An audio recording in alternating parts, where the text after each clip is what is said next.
Run it up, then run it back. Run it up, then run it back.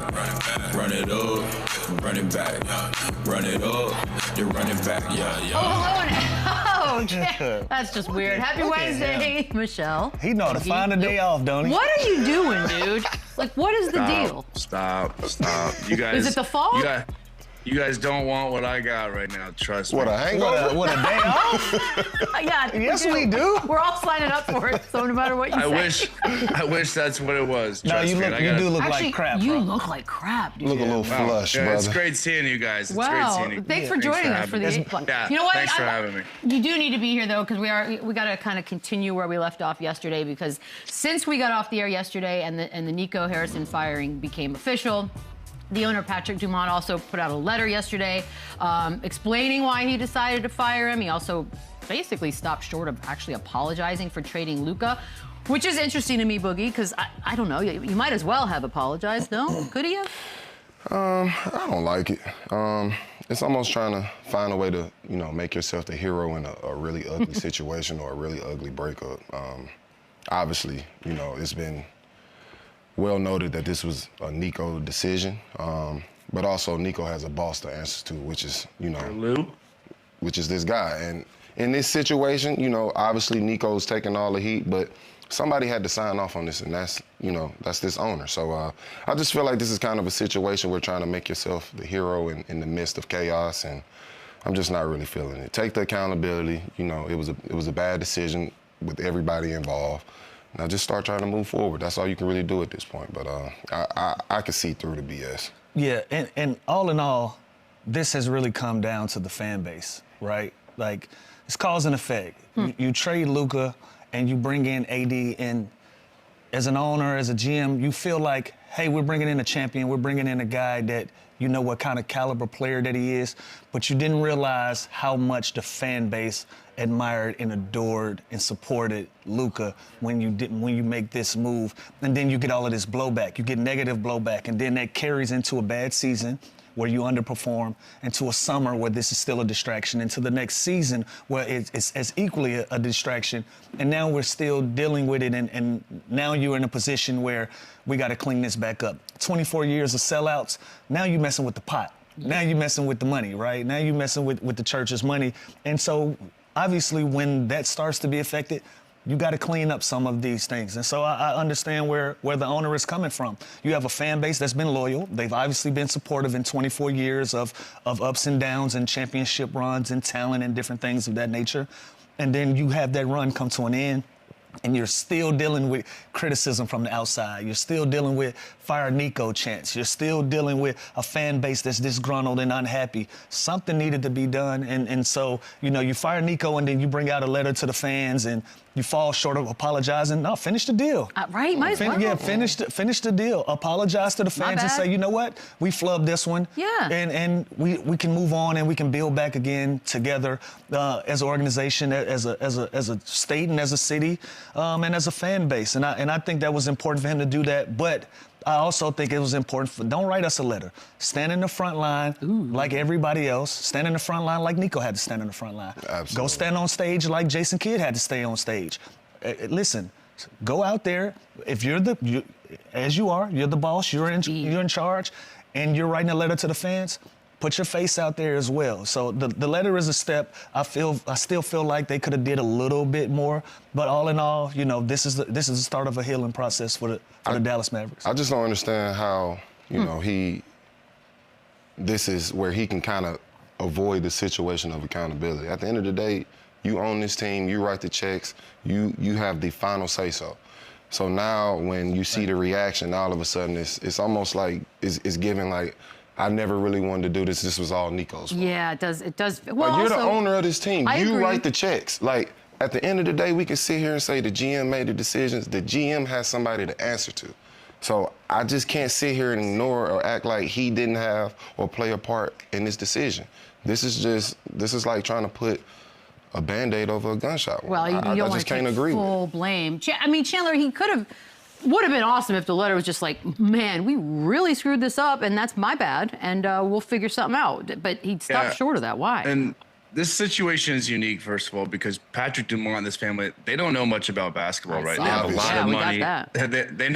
They know a lot about money and business and casinos. So when they brought in Nico Harrison, they fully put their trust into him, and they let him kind of do what he thought was best for the team. So yes, did they know about this Luka trade? Did Jason Kidd know about this Luka trade? Was everybody at the end of the day on board with this trade?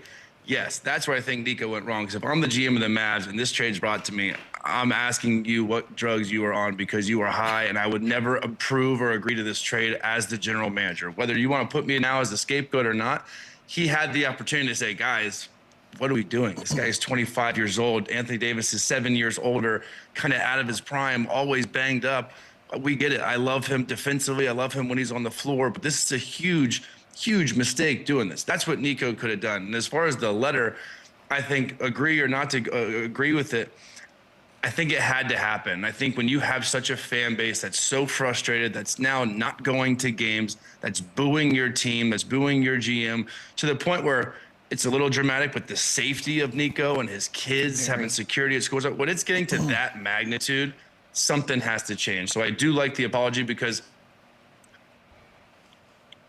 are kind of reassuring them that, look, we messed up, and he could have said it in a different way. Like Lou and Boogie said, he could have took more ownership himself as an owner, but he's not a basketball mind. That's why he hired these people. And Nico did a lot of things, not just this trade. Obviously, the frustration stems from the Luka trade, but he goes in there, he fires all Cubans guys. He fires Casey Smith, who's a legendary trainer. He fires Casey Spangler. He fires the strength coach, Jeremy, brings in all his guys. He botches the Jalen Brunson situation, lets him walk for nothing. He trades Quentin Grimes for Caleb Martin, which was horrific.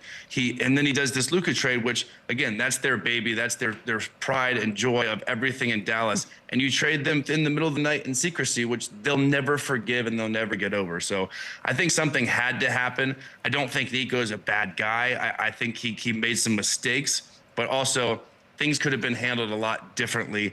And I just think the apology is the first step for this kind of healing process of this fan base to get over it and to support the team the rest of the season. Something like this had to happen. Chandler, but I know you're familiar with this scenario and you have a lot of relationships over there.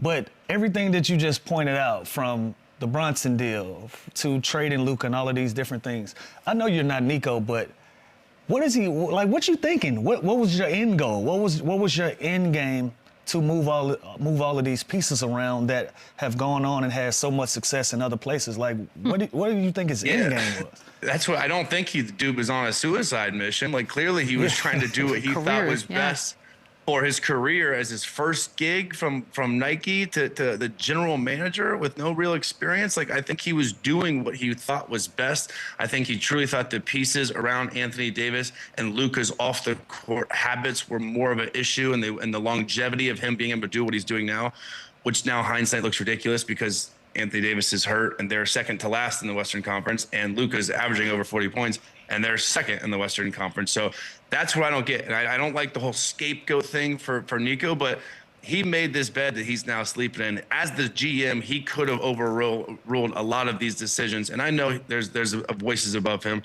but that voice knows nothing about basketball and put his full trust in Nico, and he swung for the fences and struck out. So I think something like this has to happen. But it's a great question, Luke, because we're all basketball guys, and those three moves I just said, none of us would agree, right? Like, if you were in that war room, dude, I feel awful.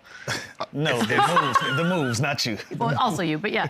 If we were in that Dallas Mavericks war room during that trade, would any of us stepped up and be like, guys, it's a bad trade? Yeah, like, for sure. But no one did. But see, I think that's my issue. Like, Jason Kidd's there too, and we can get to that now if we want to, because it was alluded to by Sham, shout out, that Kidd was aligned with Nico on the trade. So, okay, let's throw the owner out, doesn't know what he's doing, he's a money guy, right? Nico's job, his entire job, is to construct a team that can go out and start to win championships. And Kidd is, according to Shams, right there with him when this move is made. If that is true, what do we make of that? And is his future long now with Dallas?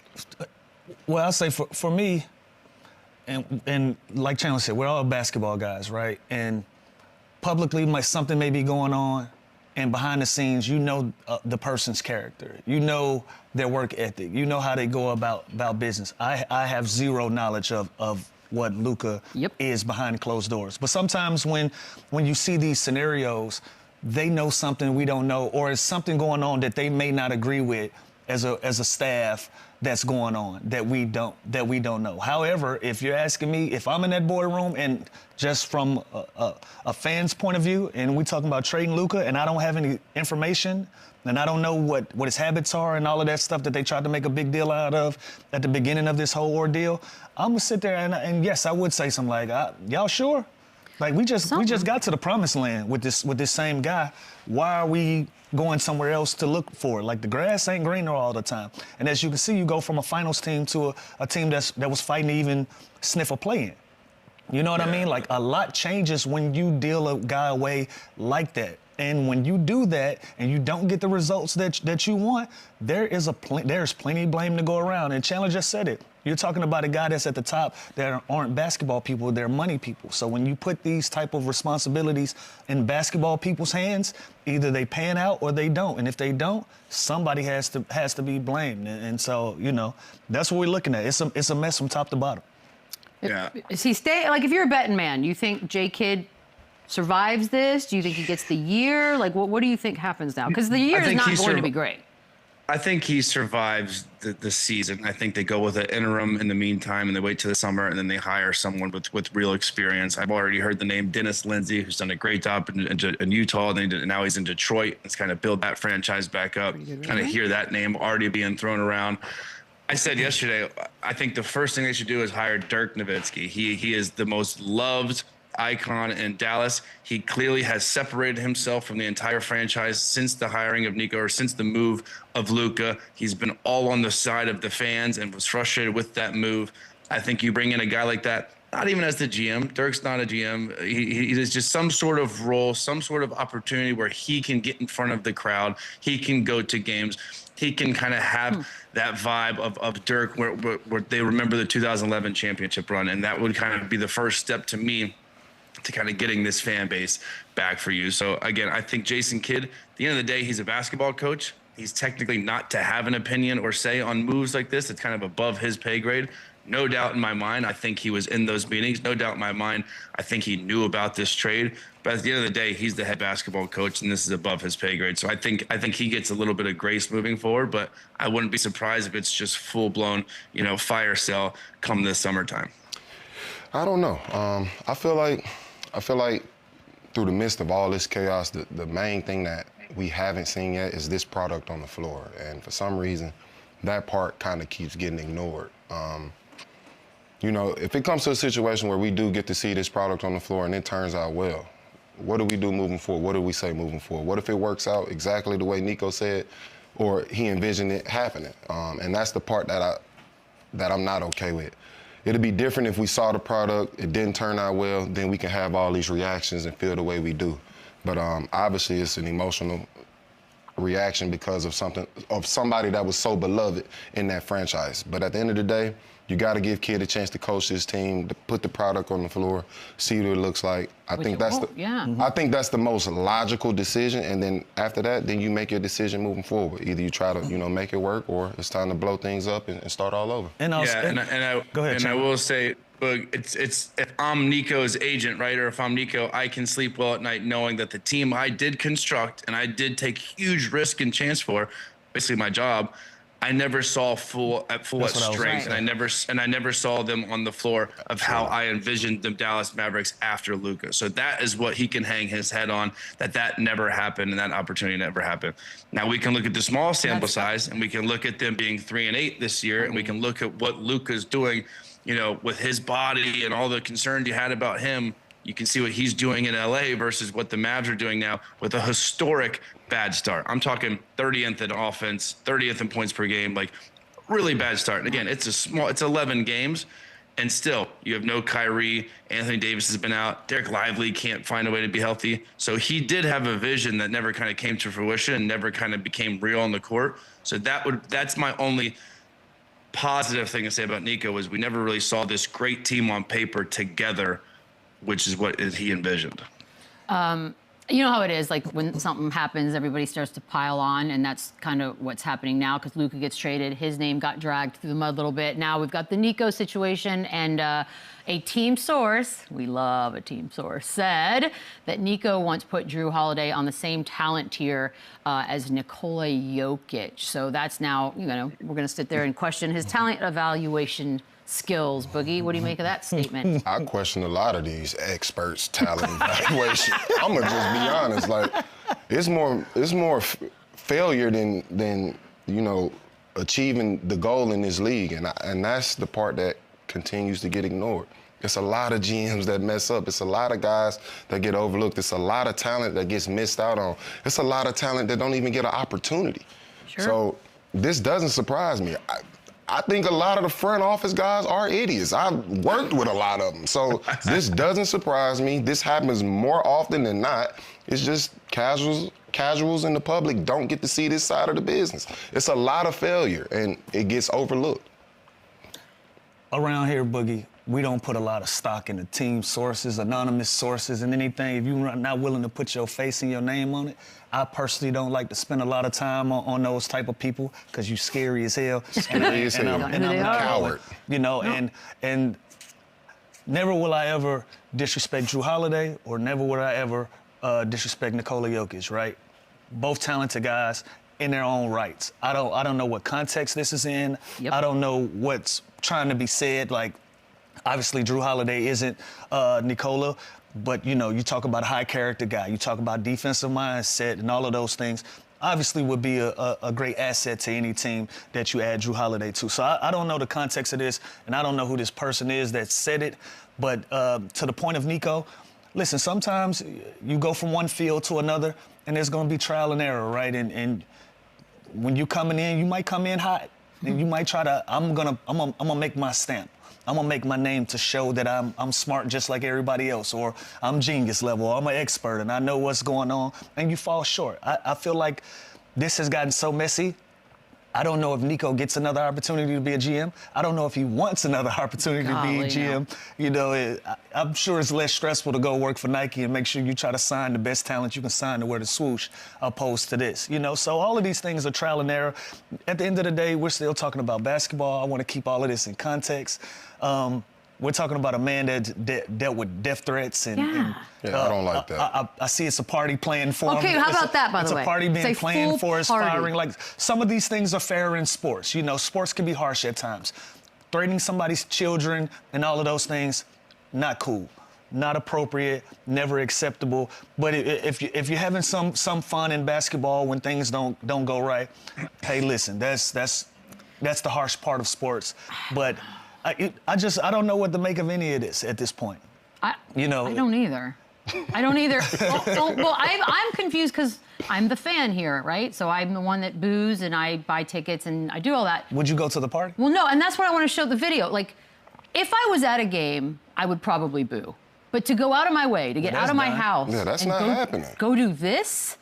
The kickback feels like is loser behavior to me. Listen, he definitely looks like a loser. I don't mean to call him, but like he has an interesting hat on, and they're bringing the coffee. Bro, listen, this is the worst kickback I ever seen. I was about to say this kickback. There's 4 people at the kickback. No food, barbecue. I was about to say, as much as we're making about this move, that's a gathering of rejects. Thank you. As much as we're making about this move and we're making about the fan base, it's 8 people out there. It's not like it's 1,000 people out there. No. Nothing. So we shouldn't make a lot about this. Those are walking comments. Well, there were the intention. You got it.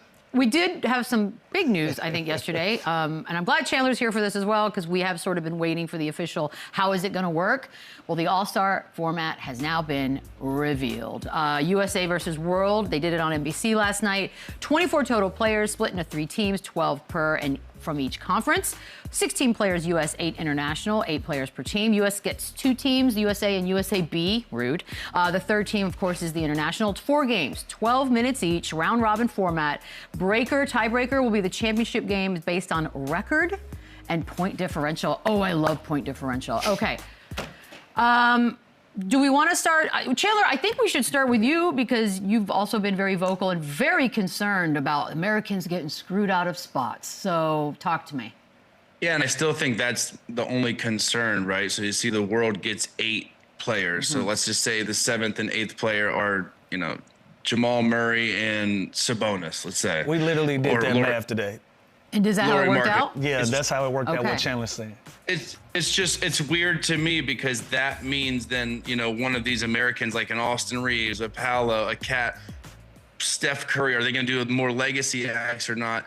These guys are now going to get snubbed because the world has to have, they don't have the depth, obviously, that the Americans have. They're top heavy, but, Lauri Markkanen could now get in because the world needs an 8th guy. And Donovan Mitchell or Devin Booker gets screwed, even though statistically he's having a better year or he's on a better team. So the format and the voting of it has changed. I do like that we're swinging for the fences here. We're going full Nico here with trying to adjust and change everything and make it fun, because All-Star Weekend is boring and All-Star Weekend is no fun, and it hasn't been for a while. I still don't think the Americans are going to play hard, and I think it's going to be bad because I think the world is just going to wax the Team USA, and then maybe next year we get a little bit more competitive. Love that. But I still don't think it's going to be taken seriously, but I love the effort, and I love that we're trying to do it. I love that it's positionless, although it kind of screws the big guys because there's so many good guards that put up crazy numbers, where I think it's going to be much harder to get into the All-Star game as a big. But nowadays, with the way it's played anyways, with positionless and a bunch of action and fast and a lot of threes, it's going to be, I guess, more fun and more entertaining to watch, but it makes it a lot more difficult for bigs now to make the All-Star game. And like Jamal Murray, a guy like him, right? I think it helps him because the world needs probably another guard or two, and he's never been an All-Star. And if you just did the top 24 best players, he's never made an All-Star. Now with this new format, probably gonna be that. Remix. So it works for some people, but it also is going to screw over a lot of American players that aren't going to get in just because the quota for the world players. There's a lot of them, though. I don't know what was the fix. We subbed the international team for the G League team. What was the fix? I still don't think. I mean, we basically separated the internationals from the Americans to see. I mean, it's a step in that direction. Listen, we had a play hard problem. We didn't have a numbers problem. Yeah. We didn't have an international problem. We didn't have an American problem. We had a play hard problem, right? If we could have fixed that one little thing, that one little piece of it, I think we're having a completely different conversation. As far as I'm concerned, it looked like All-Star Weekend as a whole is in jeopardy. Yeah. And shout out to the league for trying to do everything in their power to try to resurrect it and try to get it back to its glory days. But the more gimmicky we get, the more we get off base. Do you think this is gimmicky? Absolutely. I do think it's gimmicky still. Can I ask a question? Like, if you're gonna go international versus American, stand on it and just say, here go your international team, here go your American team. Sure. Okay, you want more international guys, you want more American guys? Play 2 games then. 4 teams. So it's the format. Four teams. Winner of that game. Play the winner of this game. Saturday night, both teams play. Saturday night, one team. Well, I don't even know how. Doubleheader. Yeah, so we like got a doubleheader. Yeah, somebody. It's gonna be too much work, and it'll never happen. But this is just me being a fan, because at the end of the day, you have snubs every year. Every year. That's never going to change. Yeah. I don't care where you're from. I don't care where you're from on the globe. You're always going to have some snubs. You're always going to have some guys that are unhappy. And I just felt like if we could have got 1 quarter from the glory days, from the the glorious past that we love to talk about, from yesteryear, where you can just get guys for 1 quarter and show fans this is the reason this is the greatest pickup game in the world. Instead, we're not getting that at all, because I think the NBA, we kind of got away from basketball. We worried about the entertainment section of it too much, and we stopped worrying about the competitive part, and I think we underestimated how much our fan base cares about how competitive this game can possibly be. And so, you know what else I like, Lou? Which is a good for what you're saying. I think it just brings back a lot of interest because Team USA has always been the GOAT, right? Especially in basketball, right? They've always dominated the Olympics and dominated. It's getting closer, and the world knows that, and they are coming, and I think they have arrived. And you look at the top players in the NBA right now, when it's SGA, Wemby, Jokic, Giannis, and Luka, none of them are American. So it kind of gives and you know how much pride those Europeans have. Absolutely. Like they are going to care. They swear the Euro League is better than the NBA. So this is a chance. Will the Americans care? Yeah. That's the question. But that's my point. This is kind of a chance to make All-Star Weekend a little more personal. But you still don't get your fix because we're talking about a quarter.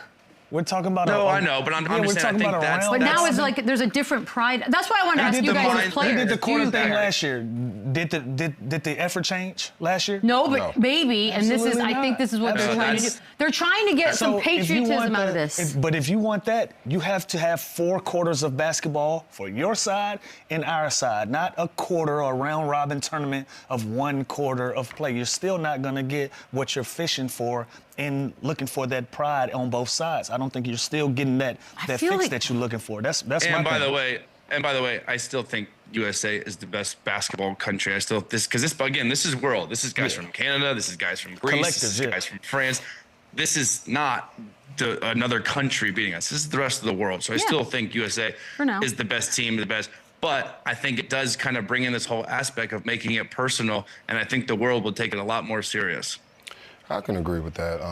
Obviously, the glaring issue with All-Star Weekend is the competitive nature. So is this a format that could possibly, get the competitive juices flowing for both sides? Maybe so. I do think this is a cool little format. I think it's a way of, getting guys to get to that level that we want them to during the All-Star Weekend. My only concern with it is, though, does it take away the aura or the greatness of being an all-star when certain guys will get in just because they need them to fill out a roster spot? You tell us you're the only all-star up here. And for me, I'm looking at both lists of for the world players, and it's just some great guys will be snubbed, and then there'll be other guys that'll get in that aren't quite deserving. From your personal experience, from your personal experience, do you think this waters it down? I absolutely do. I absolutely do, and that's the point I'm trying to make. I do think it now puts a stain on being an all-star based off the history of being an all-star. So couldn't you make the argument that legacies every year also sort of have a tendency to water it down? Because let's be honest, not every year does a legacy necessarily perform at an all-star level, and you are snubbing a young guy. It does, but it's deserved. Like all-star weekend without Steph Curry. A lot of those kids don't know these nuances that we talking about, playing hard and this and that. These 8 to 12-year-olds out here that's gonna tune in, they just know Steph Curry. They know the best players. They know LeBron James. They're not looking at the numbers and the analytics and all of that. They just want to see some of their favorite players be involved. And so for that, I think that's the reason why Legacy X will be voted in, and I think that's why they deserve to be voted in. Yeah, but think like a guy like Josh Giddey this year. He's probably going to get in more likely now because of this format with being selected for the world team than he would have last year as just a top 24 player. Exactly. Not to discredit the start of the season he's had, but kids aren't going to All-Star Weekend to watch Josh Giddey play basketball. I bet one is. They want to see the best. I bet one kid is. It's in LA. That's the closest stop to Australia. I guarantee you one kid's there for Giddey. Facts. That's crazy. I am just saying, I think people want to see stars. People want to see guys that you have jerseys on, not a player from Australia that you don't know much about. You're crazy, Michelle. I'm sorry. I have to play devil's advocate. Oh, my God. Chandler, some hot tea, some rest. We'll try not to blow up your phone texting all day. Feel better. See you guys. We'll take a quick break. More on the other side. Why are you laughing? Beadle. One guy's going, what? We brought up the button. The panic button's back, y'all. We're going to start with some teams. I feel, great. Here we go. You have to wait first. Are you ready? First up. Let's try it again. Ja Morant and the Memphis Grizzlies. You probably know. It's not been great. 1-5 since they lost to the Lakers, and Ja Morant spoke up, and the coaching situation's a little awkward, and Kevin Durant's basically trolling his dad courtside, telling him, we know your kid doesn't want to be here, yada, yada. And his games, he's there, but he seems to be checked out, shooting about 28% from the field. So is it panic button time in Memphis? Just looking at him first. Yeah. Would you like to? Oh, wow. One more. Malfunction. Oh, what is happening? Gotcha. Yeah, it's time. I didn't agree with the situation when it happened. I still don't agree with it. You see the results of it now. What was the point of suspending your franchise player and actually thinking, it's going to be success moving from that situation? It's a bad situation. You brought in the wrong coach, obviously. That Euro stuff don't work here. I'm sorry to tell you that. The military style, my way or no way, it doesn't work. He's very, So this is on the organization, and I feel like Memphis fans should be just as mad as Maverick fans. Everybody walk out. Like, yeah, that is your power. Go throw a kickback. Like this is crazy. It never made sense. I don't know why you put your star out in that way, shape, or form. When you do that, you're basically siding with the coach. So at this point, I've said it once, I say it again. It's time for Ja Morant to move on, and y'all can take this European coach or Euro-style coach and go see how much success you can find without Ja. Okay, but we say things like, hey, let's move on from Ja Morant. It sounds so easy, but his stock value is probably at the lowest it's ever been. So how do you go about that? Thanks to the Grizzlies. But, you know, thanks to the Grizzlies, and I also said it, like, Ja can be unhappy, but let your team, let your agent and your management, let them fight that fight for you, and you stand tall and just go out and play the best basketball you can play. But, you know, as a former player, I also understand his frustrations, and when you have an opportunity to get your point across nationwide and worldwide, you want to kind of take those opportunities. I felt like he did that, and I like the fact we haven't heard anything else about him. What I would like to see is for him to play better. Again, you got 29 other teams that's looking around, that's hearing and seeing the same things that we're seeing. They want to see if you're still going to compete at a high level, if we want to bring you in and we want to take this on. There's no question to what his talent is. At this point, his attitude is being challenged, and I don't even want to say his character. You know, this is still a basketball-related issue that we're talking about. So I would like to see him go out there and put big numbers up on the board and try to wheel these guys into some wins. That's the Ja Morant that I've grown accustomed to being a fan of. I've seen him wheel them to wins that in some games that they weren't supposed to be in. I've seen him put them in situations that they weren't supposed to be successful, and they come out on top based on the level of talent that he possesses. And for that, because he's not playing at a high level, he's not enthusiastic about it. He's obviously not motivated to be there. We way past panicking at this point. You blow it up. You know, you let Bane walk in the summer, Dylan Brooks 2 summers ago. You got a new coach. Ja's unhappy. It's time for a reset on all levels. When you say blow it up, you're talking like Jaren Jackson too, like just everything start over, get rid of him and try to move. Really? You know, I agree. Yeah, fire sale, because you don't want this to go from one of your stars to both of your stars, right? Like, and so unless you're gonna build around him, and shout out to G.G. Jackson, one of my favorite youngins. I hope for a scenario where he gets an opportunity to play at this point. You know, I think he's talented enough to be in the rotation. I don't know what's going on behind the scenes, but listen, at 4-8, try everything, and especially try my young fella G.G. But definitely panicking in Memphis right now. All right, per Brett Siegel, there are multiple players on the Grizzlies roster that at the moment or at the time were interested in Michael Malone or Mike Brown taking over, and then obviously they went a different direction. Didn't even interview any of the other options. So, look, we've got to hold people accountable. This front office situation's pretty bad. I know it's like a faceless front office, so you don't really ever get as much heat as the ones we get to see face forward, but come on, Boogie, like that, you didn't even interview other guys that the players said, I keep telling you, stop trusting in these experts. They're idiots. I keep saying it. I don't know how many more examples people need. And at the end of the day, the blame's going to go to the player. The organization, the people at the top, the people that surround us with the talent, the people that pick the coaches, they never get the blame for these bad situations. It's only the player. There is literally a lot of idiots in this bit. These aren't people that go to school for this, study their whole life, go to law school, med school. These are people's friends. These are homeboys. Hey, man, you want a job? You want to be a GM this year? These jobs are picked. So for the casuals, this is another example. And you know what? On the flip side, Boogie, I've been a pro long enough to know sometimes players check out because they are making an effort to get the coach fired. Yeah. So maybe if you clean up that part, and that is a genuine issue for all of the players and not just one or two that your leadership ain't leading you, and you bring in somebody else that can motivate these guys to get back to the level of play that we've grown accustomed to seeing the Memphis Grizzlies, you might see better versions of these guys. I think not interviewing two men that they voiced, to me, exactly. Look, we've all been employees. Come on. There's nothing worse than when, as an employee, you just feel like completely unheard, unseen. Like, pay these guys a lot of money. You invest a lot of money. At the very least, why don't you take some of their thoughts into consideration? And I'm the star player. I think I'll play great under this coach. Yeah, at least interview him. Nah, we're going to go this way. Go with this guy. And then when it doesn't work, we suspend the play. Like, come on. That's what I was about to say. It doesn't make sense. I want Mike Malone. No, I'm going to go get the EuroLeague Or coach. at least interview him. You know what? Humor us. Can you at least This is do your that? star player. This isn't the 15th guy on the bench. Your star player says, I want this coach. we gonna go this way and expect it to work. It's a little weird. It's nonsense. It's a weird pissing contest. All right, here we go. Pelicans. Oh, stop me if you've heard this one. 2-8. Zion leading the team in every category minus blocks. Hasn't played since November 2nd with that hamstring situation. So it's not looking great, Lou. You're up first on this one. Panic button or no? Yeah, I'm panicking. Thank you. Yeah, big time panic button. Excuse me. Double panic. I'm getting double panics in my ear. But listen, this has been a scenario where this team has underachieved for a number of years now. You know, from C.J. McCollum being in uniform, Brandon Ingram being in uniform, Zion Williamson. We're still waiting for that season from him.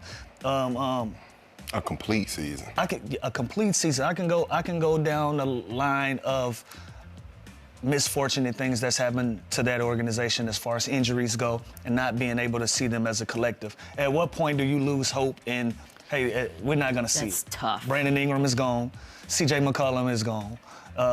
Now we're back in the 2-8 position. Zion is out with a hamstring again. Like, what else is there left to be accomplished with the New Orleans Pelicans as we saw it, as we felt like that's going to be the group that's going to make some noise in the Western Conference? It's not happening. At this point, you got to panic, you got to blow it up, and got to go in another direction. Look, man, I'm from Mobile. I'm right down the road from New Orleans, so I got a lot of love for NOLA. It's almost a part of my culture, but I had the opportunity to be a part of this organization. At the end of the day, this place is cursed. I really feel that way. Into some Whoa, are we doing this now? It's time for a cleansing. It's time for a rinse. Here we go. Some holy water. I don't know what it is. Like this organization just reeks of bad luck. And so is this a panic or not a panic? You need a different button for that? I thought we already established. I mean, I didn't know if that was something else or. It's time to rinse off. Cold shower, hot shower, where do you start, Boogie? Because here's the thing, you're Joe Dumars. You just got this job, right? I love everybody JD. wants to put a stamp on it. Shout out to JD, yep. The question of Zion is a very fair question. Do you take the gamble and keep waiting? Or do you pull the plug and say, all right, we're moving on. Let's see what we can do. I like how patient they've been. It is remarkable. They've been very patient. Like this argument about Zion and his health and being a sustainable player to lead your franchise, that question mark has been there since Duke, right? Yep. Because of his size and the way that the style of play and all those things. Dog blew out his whole shoe. The shoe, the shoe is everything. Yeah, you know what I mean? And so the questions and the question marks have always been there for Zion and his future. And they've been extremely patient with him. And I'm sure on the flip side, he's probably been extremely patient with them as well. And it just hasn't been a great marriage. And so I think it'll be great for him to have a fresh start. Obviously, with New Orleans shipping away a lot of the talent that was around him and household name guys that can help him further his career, let everybody have a fresh start, especially this young guy. I agree. It's such a move, man. Because what if that's what keeps you from doing it, right? What if you trade him away and then the best version of Zion that we haven't even seen yet shows up? Now you're the guy that got rid. Won't he do? I know it's happened before. It's happened let before. him go. Fair enough. All right, here we go. This is where it gets into like the weird paperwork, right? Because you'd think there'd be a silver lining if, oh, hey, let's look down the road, we've got some picks. Well, unfortunately, that's not happening because they traded away 2 of the picks that would probably be the most valuable in next year's draft. The Pacers' 26th pick, which goes to the Pacers, and their own unprotected 26th pick, which went to Atlanta. So they would have had 2 top 5 picks in a pretty loaded 2026 draft class, and now nothing. Oh, they ain't got nowhere to go, Boogie. So this is that it doesn't help. There's no silver lining here. It's blew up. What you mean? If no picks, you gotta blow it up this season. I was about to say you got no relief. Yeah, you gotta blow it up this season. You gotta trade. You have nothing. Or give it another shot. You gotta trade. Yeah. You gotta give away something to try to get something and start from somewhere. Do you run it back when DeJounte Murray comes back? Or?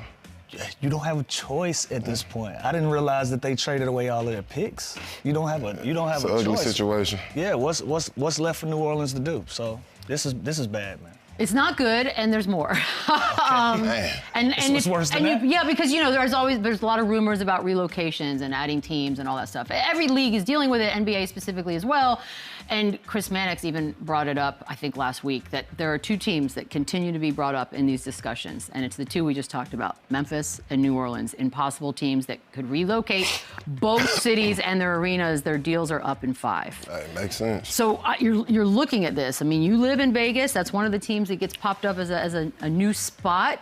If you're these two teams, you're also dealing with that kind of pressure. What do you make of that timeline? I think it's time. I think it was time 5-6 years ago, especially for New Orleans. I mean, you go to the games, it's about 36 people there. Popcorn's $1. Oh, I love that. I mean, but that's sad. Court size, $25. It's not really much going. There's not much success happening for just that part of it. And obviously, when it comes to the Pelicans, they're also teamed up with the Saints, so it's a package deal. But on one side, it hasn't been any success. It just hasn't. It's time. It's time. Blow it up, move on. I always feel bad for fans when I mean, look. Like, there are no fans. Yeah. I know, It's but 30 there's people at least at the a few. game. I'm 50-50 on this one. I'm from Memphis, Tennessee, and I can tell you, if you have a good team, that is a fan base that will get behind you. They've shown that. Yeah. They've shown that they support their good teams. And also, just personally, coming from that city, they need some bright lights. Like they need something to keep the juices flowing in Memphis. That's my personal connection.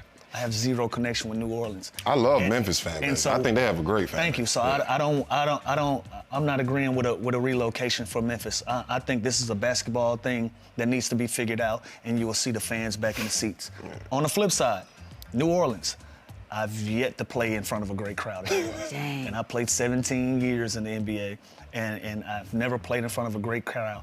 Love the city, love the history of the city, the origins, and love the culture. And I love the culture.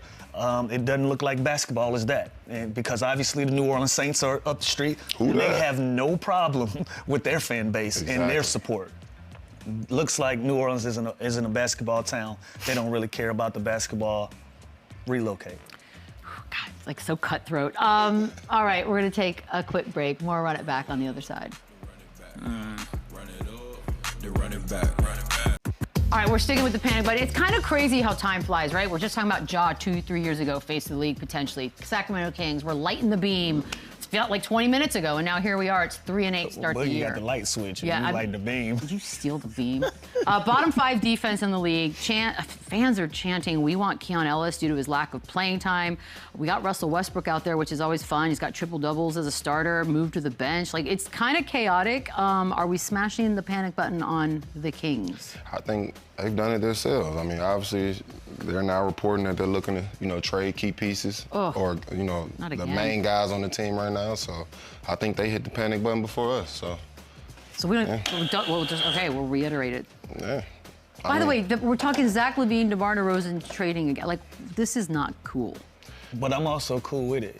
For them to get out. Yeah, they're my personal partners. And at this stage in their careers, I want them to be happy, and I want them to have a real opportunity to compete at a high level, being in the third and fourth quarters of their careers. And so if the Sacramento Kings are looking to trade them, that tells me they've panicked. Why shouldn't I panic?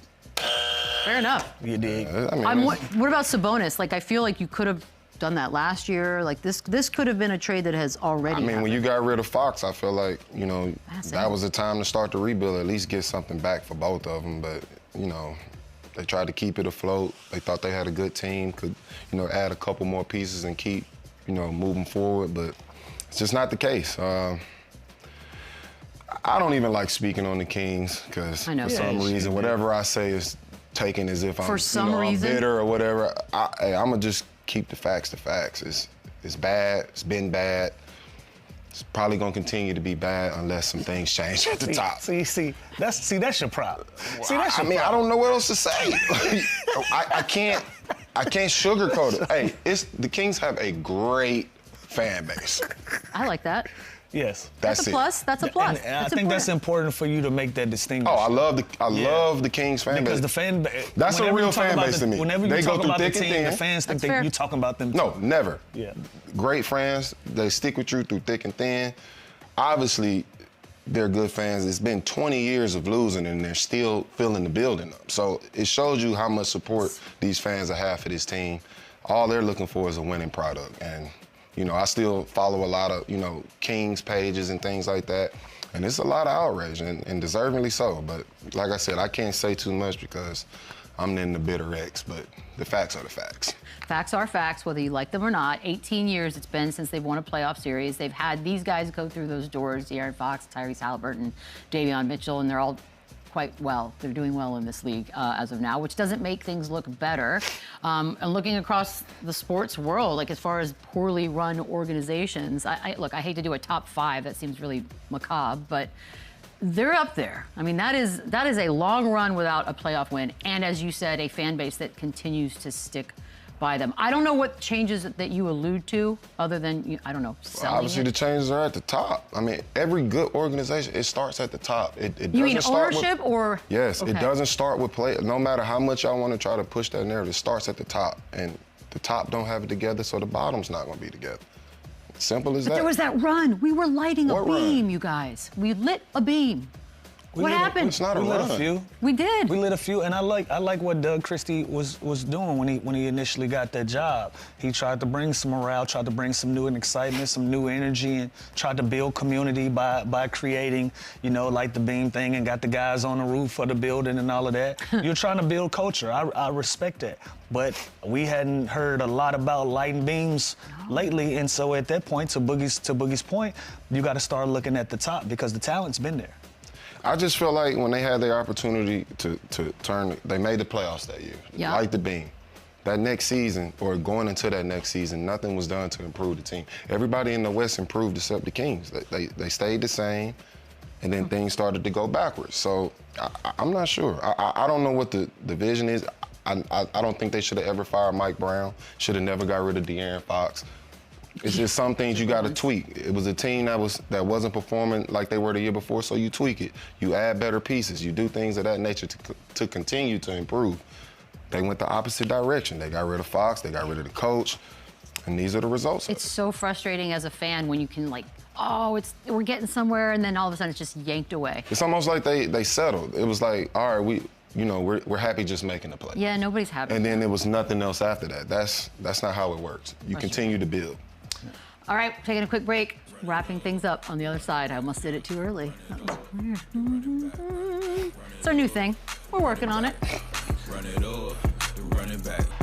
Got good news for everybody. Tomorrow's the Boogie Cousins special. We're gonna have a Kentucky sort of party, if you will, with John Wall and Coach Cal. How you feeling about that? I'm excited. I'm ready to talk with my guys. We're all good. Nobody's mad at anybody? It's a lot familiar, forever.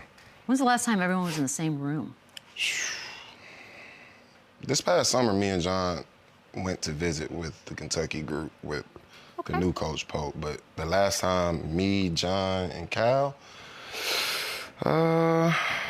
Shout out to my boy John, too. It's kind of been a while. Me and John we always split a suite going to the Dallas Cowboys home I was openers. like, where's this and going? By the way, Cowboys Raiders in Vegas on Monday. What's up? You That might be I'm sorry, this coming Monday is the Monday night game is Cowboys Raiders? Womp, damn. Worse. I hope my YouTube sticks in. Come on, Raiders, man. Come on.